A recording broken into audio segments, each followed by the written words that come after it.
Merci de nous choisir pour vous informer, Madame, Messieurs. Bienvenue dans ce journal dont voici les sommaires. Félix Tshisekedi préside la deuxième réunion extraordinaire du Conseil des ministres du gouvernement souminant ce mercredi à la Cité de l'Union africaine. Plusieurs matières sont traitées dont les détails sont à suivre dans ce journal. Et puis l'église des réveils du Congo sous la direction de son archevêque, président Ejiba Yamapia Évariste, organise le 16 février une marche nationale des solidarités en soutien aux forces armées de la République démocratique du Congo et aux résistants à Ouazalendo. Cette initiative vise à unir les Congolais. C'est tout pour les sommaires.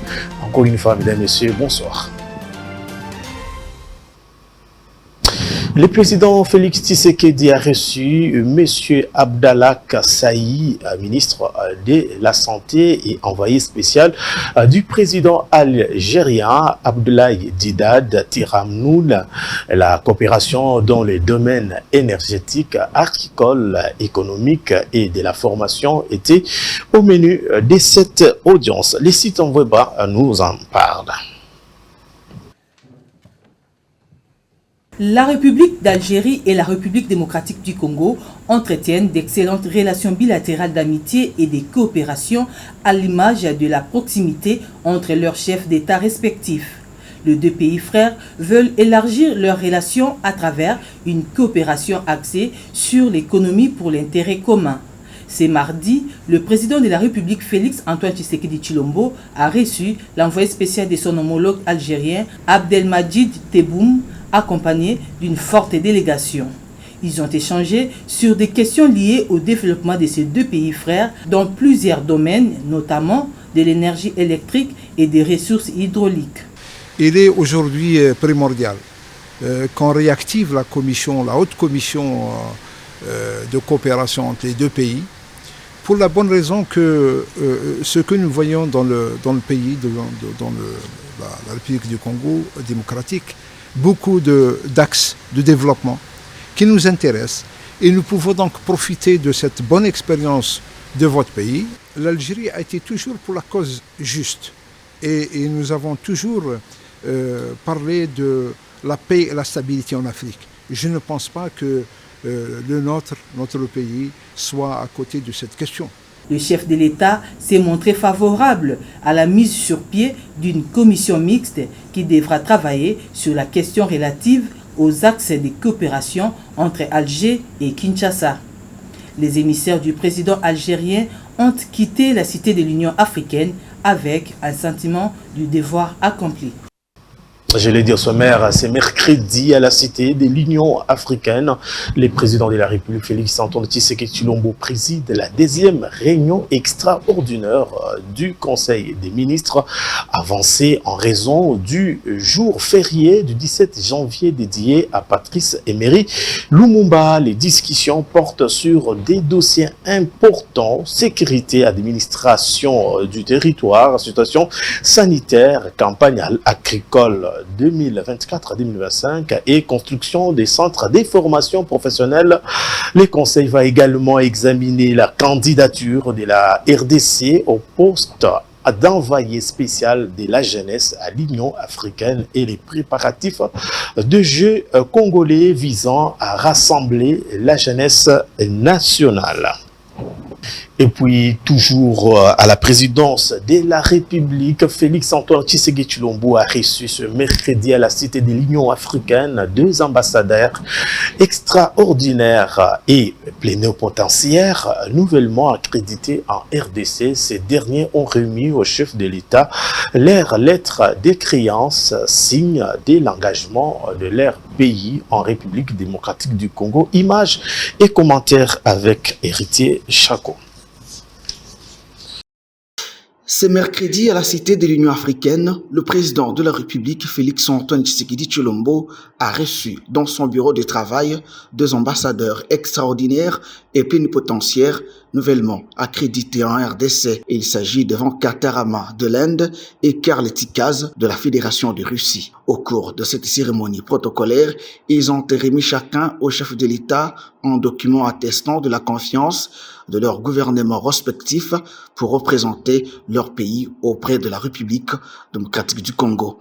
Les brefs échanges qui s'en sont suivis se sont déroulés dans une atmosphère de coopération. Avant sa nouvelle fonction en RDC, le diplomate indien a servi comme ministre des Affaires politiques à l'ambassade de l'Inde à Oslo, en Norvège. Celui de la Russie a été directeur adjoint du département de la sécurité internationale de l'information au ministère des Affaires étrangères de son pays. Un secrétaire présent monté en puissance des FARDC pour neutraliser les terroristes rwandais de M23, la société civile de Rutshuru rend hommage au chef de l'État, Félix Tshisekedi, et à nos vaillants soldats et réservistes Wazalendo. Reportage. Elle bénéficie du soutien de tout un pays, mieux de tout un peuple. Les forces armées de la République démocratique du Congo, engagées sur différentes lignes de front, sont déterminées à en finir avec cette guerre d'agression qui n'a que trop duré. 30 ans d'insécurité, d'instabilité dans la partie est de la République démocratique du Congo, ça suffit. La montée en puissance des forces armées de la République démocratique du Congo sur les théâtres des affrontements est fort saluée par la population. Nous avons un sentiment de satisfaction, bien entendu, parce que depuis le début de la guerre, les RDF pensaient qu'ils pouvaient jouer avec les FARDC comme ils voulaient, parce qu'à chaque instant qu'il y avait des attaques, c'est toujours des replis en repli. Mais pour l'instant, on voit quand même comment les FARDC tiennent les coups, malgré qu'ils sont en train de se battre aussi avec plusieurs pays. Donc petit à petit, les FARDC prennent conscience de leurs devoirs. Et c'est vraiment pour nous, encore une fois, un moment de les féliciter. Morale des troupes au zénith, le général-major Alain Banzambe, Dieu gentil, commandant région du Nord Kivu, rappelle ici les missions régaliennes de l'armée. Awa, Tozana, Bitumba. Qui c'est Bitumba? 5. Ici, nous sommes au front. Les secrets du succès dans la guerre, c'est le respect des biens d'autrui. Et surtout, des instructions de la hiérarchie. Et Panzani, Batotu Babia, Oya qui c'est qui c'était Sorolandikaka, Oyo Nazope Sayoak. Si un calme a été observé sur les différentes lignes de front, quelques collines qui surplombent la cité minière et agricole de Ngungu ont été pilonnées lundi 13 janvier 2025 en appui aux éléments d'infanterie. Et puis, signé en 2013, l'accord cadre d'Addis Abeba est un mécanisme essentiel pour parvenir à une paix et une stabilité durable en République démocratique du Congo après l'échec du processus de paix de Luanda. Pour retrouver la paix tant recherchée pour l'analyste politique proche de Denis Mukwege, Marius Mubalama, des années après la signature de cet accord cadre, l'insécurité est toujours galopante dans l'Est de la République, avec même l'apparition de nouveaux groupes armés. La mise en place de cet accord serait d'une grande importance. Suivant Marius Mubalama au micro, encore une fois, d'Héritier Chako. Depuis le rendez-vous manqué de Luanda entre le président Tshisekedi et le président Kagame, que nous nous trouvons aujourd'hui dans une impasse politico-diplomatique qui prouve à suffisance que dans le processus de Luanda et de Nairobi, on n'aura pas une issue pour que nous puissions aboutir, n'est-ce pas, à des accords de paix avec le Rwanda. Sans oublier que le président Tshisekedi a tenté tout ce qu'il pouvait, mais Kagame montre qu'il n'est pas disposé à faire la paix avec la RDC. C'est ainsi que le prix Nobel de la paix 2018, Dr Denis Mukwege, que j'appelle actuellement le visionnaire politique congolais, propose ou conseille au gouvernement de revenir sur l'accord cadre d'Addis Abeba pour la paix, la sécurité et la coopération. Cet accord qui met sur la table les acteurs majeurs, je dis bien les acteurs majeurs de ces conflits, dont notre pays, qui est le pays agressé, le pays membre de la CIRGL qui sont le pays voisin de la RDC, dont le Rwanda et l'Ouganda, mais également la communauté internationale. Et chaque parti a pris des engagements. Et c'est ainsi que le Dr Denis Mukwege appelle aux sanctions contre les Rwandais. Mais vous allez comprendre que depuis un certain moment, nous ne sommes plus dans la logique de l'accord cadre d'Addis Abeba. Aujourd'hui, on parle plus du processus de Nairobi et de Luanda, là où la communauté internationale n'est pas engagée.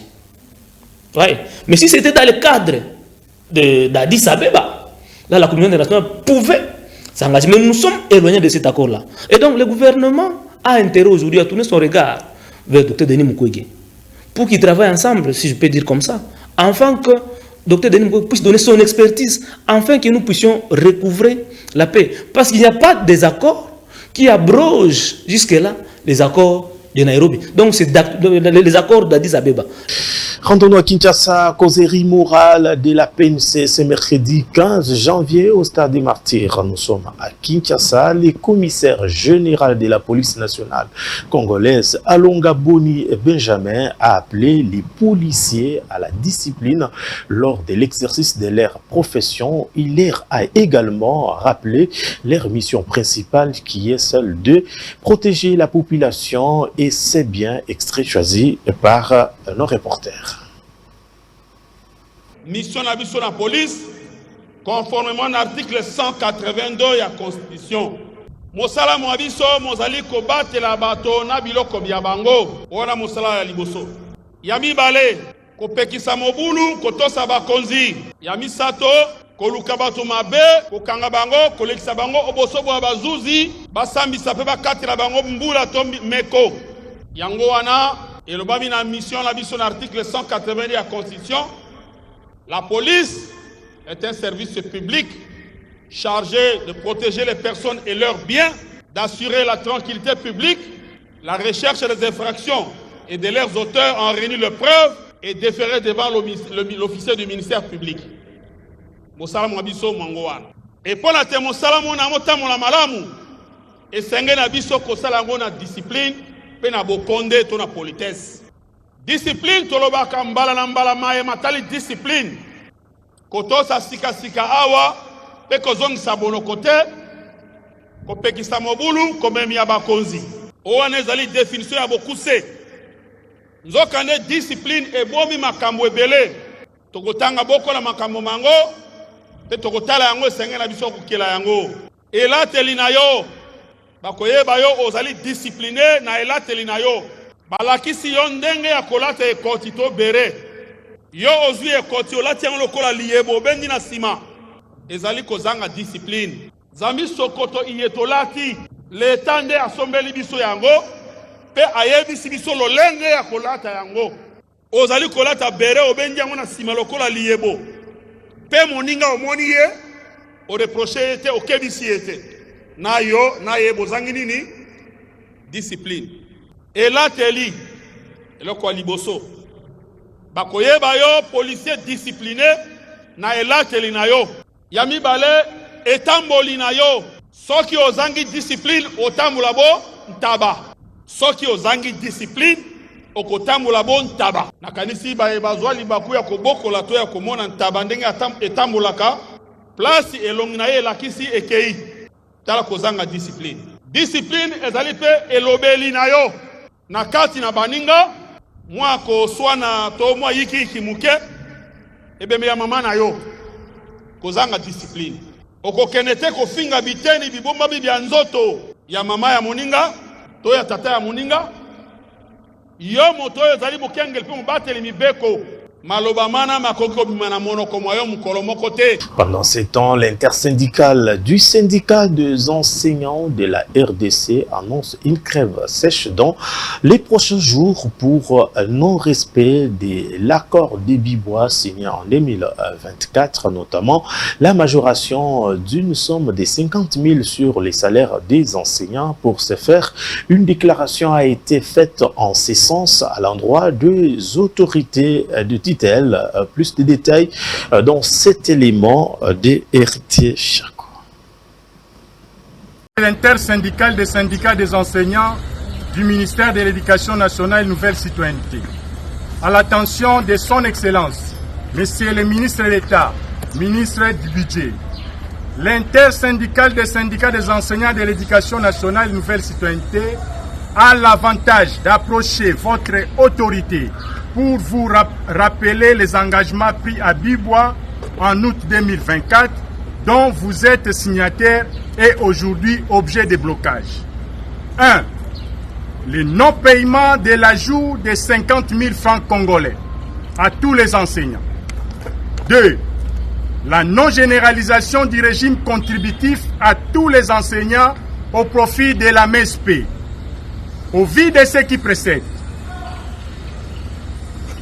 et pour raison de paix sociale, l'intersyndicale accorde à votre Excellence 48 heures pour l'application des accords 6 mentionnés. Faute de quoi, l'intersyndicale vous tiendrait pour responsable de toutes les perturbations du calendrier scolaire 2024 et 2025. À cet effet, tous les enseignants sont invités à une grande assemblée générale de décision. C'est samedi 18 janvier 2025 à 10h à l'ITC Limité, 6 12e rue Limité résidentielle. Fait à Kinshasa le 14 janvier 2025 pour l'intersyndicale. Matondo Nzuzi Godefroy, président et porte-parole. Je l'ai dit au sommaire, l'église du Réveil du Congo, sous la direction des archevêques président Ejibaya Mapia, Évariste, organise le 16 février prochain une marche nationale de solidarité en soutien au FARDC et aux résistants Wazalendo. Cette initiative vise à unir les Congolais autour des efforts pour libérer les territoires occupés par les groupes armés dans l'Est de la République. Suivez cet élément avec Jeunesse Léa. L'église de Réveil du Congo, sous la direction de son archevêque, le président Ejibaya Mapia Évariste, organise le 16 février une marche nationale de solidarité en soutien aux forces armées de la République démocratique du Congo et aux résistants Wazalendo. Cette initiative vise à unir le Congolais autour des efforts pour libérer les territoires occupés par les groupes armés dans l'est du pays. Dans une déclaration mardi, Ejibaya Mapia a salué les dévouements de FARDC et des résistants Wazalendo, qualifiant leurs efforts de preuve d'amour pour la patrie. L'Église du Réveil du Congo, institution ecclésiastique et confession religieuse, autorité d'interface et de régulation pour les églises du mouvement charismatique de Réveil, réunie en session extraordinaire du comité de coordination de l'interface élargie aux évêques communautaires, présente ses vœux de bonheur, de prospérité et de protection aux FARDC et aux combattants Wazalendo pour leur bravoure et témoignage de patriotisme manifesté durant ces dernières semaines. Réitère en même temps ses sentiments de déférence et de soutien à l'endroit du commandant suprême, président de la République et chef de l'État, M. Félix Antoine Tshisekedi Tshilombo. L'archevêque a également encouragé les populations de régions de l'Est, telles que les Nord Kivu, les Sud Kivu et l'Ituri, à appuyer les efforts militaires en signalant tout mouvement suspect ou hostile pouvant perturber les opérations. Ejibaya Mapia a interpellé les médias, les appelant à jouer un rôle constructif pour ne pas démoraliser les soldats au front. La marche, baptisée Marche des libérations et d'unité nationale, se déroulera simultanément dans toutes les provinces de la RDC. Les confessions religieuses, organisations communautaires et citoyens de toutes régions sont appelés à participer. Des prières seront également organisées pour encourager le FARDC et Wazalendo dans leur mission. En vue de la confirmation de notre engagement en tant qu'Église, nous projetons en date du 16 février 2025 une marche de libération à laquelle nous invitons toutes les confessions religieuses qui croient que notre liberté et la libération de notre peuple est une obligation individuelle et collective. Cette initiative s'inscrit dans des solidarités nationales pour défendre l'intégrité territoriale de la RDC. Et enfin, pour finir complètement cette édition, mesdames, messieurs, Issa Abokalinga, Lekuluna, qui a amputé la main à un citoyen congolais le week-end dernier dans la commune de Lemba, Kinshasa, est condamné à mort. Le tribunal militaire des garnisons de Kinshasa-Matete, qui a statué sur cette affaire, a rendu son jugement au terme d'une audience foraine tenue près du marché des terminus Lemba en procédure de flagrance le mardi 14 janvier. Les détails en images.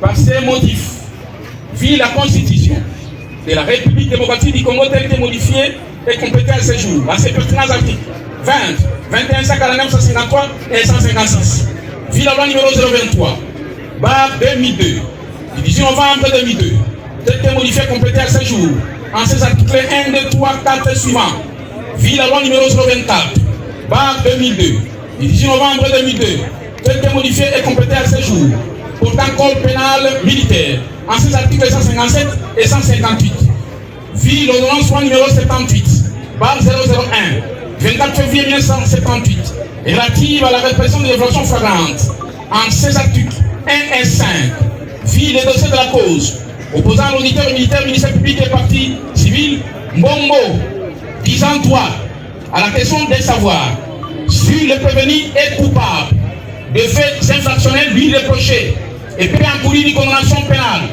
Le tribunal militaire de garnison de Kinshasa-Matete, à la magistrature devant ses membres et par scrutin secret, répond par oui à la question de savoir sur le prévenu peut bénéficier des circonstances atténuantes. Le tribunal militaire de garnison répond par non, disant droit, dit établi, en fait comme en droit, les préventions des terrorismes et d'associations de malfaiteurs. En conséquence, le tribunal les condamne en les déclarant coupables à la peine de mort pour l'association de malfaiteurs, à la peine de 20 ans de ce plan principal pour terrorisme, faisant application de l'article 7 alinéa 1er du code pénal militaire, les condamne à l'unique peine la plus forte, soit celle de la mort, statuant sur les intérêts civils.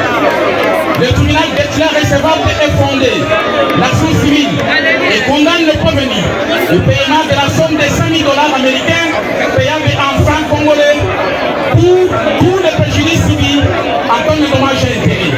Ainsi, jugé et prononcé en audience publique de ce mardi, 14e jour du mois de janvier de l'an 2025, à laquelle ont siégé le colonel magistrat Mungomba Lungula Destin, président, le capitaine Boyi et Koussouka, magistrat de Calieur, le major Pouchateo Célestin, juge assesseur, le capitaine També Barnabé, juge assesseur, le capitaine Bongwa Sylvain, juge assesseur, avec le concours du capitaine magistrat Moukendi Berdi, auditeur militaire, officier du ministère public et l'assistant du capitaine Moubaraka John, préfet du siège, arme au pied dépôt. C'est par cet élément, mesdames, messieurs, que nous mettons un terme à ces magazines d'information sur votre télévision. Au nom de toute l'équipe rédactionnelle, nous vous disons merci et je vous retrouve d'ici là. Portez-vous bien. Au revoir.